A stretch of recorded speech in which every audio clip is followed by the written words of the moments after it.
Hi everyone, thank you for joining me. Spellbinder's Small Die of the Month for February is a celebration of spring.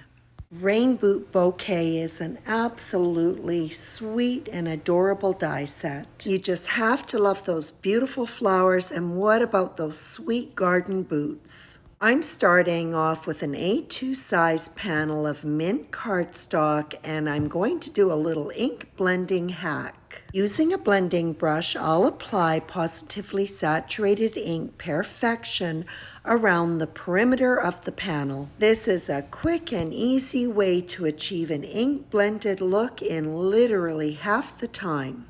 Next, I'll take 2 consecutive dies from A2 Matting Basics and tape them together to cut both gold foil cardstock and black sheet foam to create a stacked frame. I have a pair of boots on this card front.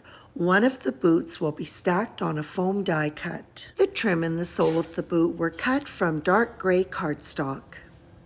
A little bit of the red instep will show when the sole is adhered. I just start at the heel, line it up, and then take it across to the toe.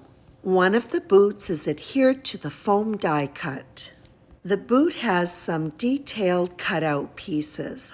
I made sure that those die cut pieces stayed in place on the foam die cut. For the other boot that will not be stacked on foam, I also die cut it in black cardstock so that I could use some tape on the back of the boot and inlay those black cutout pieces. And I'm just inlaying the pieces that will be exposed because the boots will be overlapping.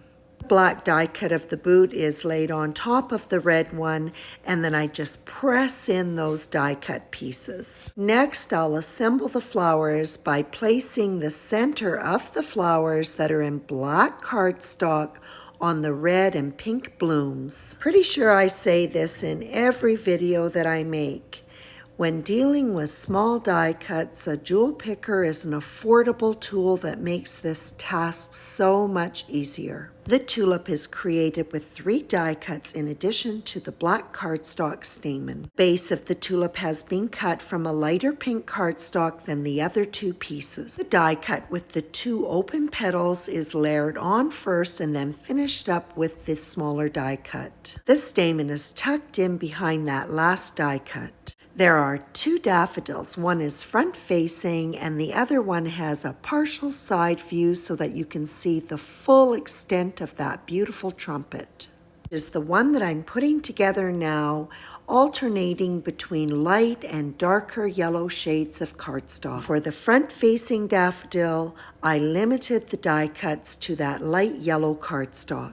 The daffodils and tulip were adhered to the top of long slender stems. Back to the faux ink blended panel.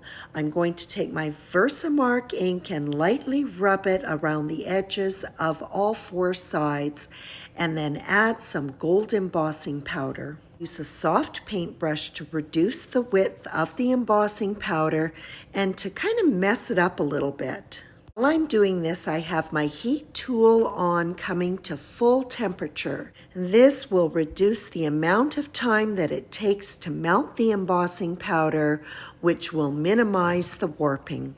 The boots were arranged in the center of the panel with the foam-backed one adhered to the front of the other one. The frame with its foam backing was positioned around the boots so that it would sit centered on the panel. Each of the 3 flower heads will be adhered to the frame. Adhesive will also be added to the lower portion of the stem so as the flower sweeps down from the foam-backed frame, it will have a more dimensional look. The thin stems are easily manipulated.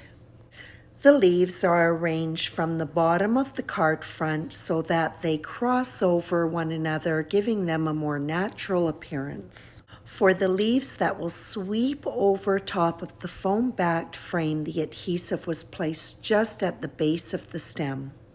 To trim off the overhanging stems, the panel is flipped over.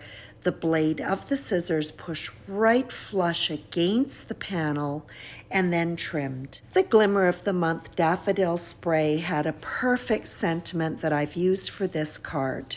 Yellow cardstock was foiled in gold. The coordinating die was used to cut both the sentiment and black sheet foam.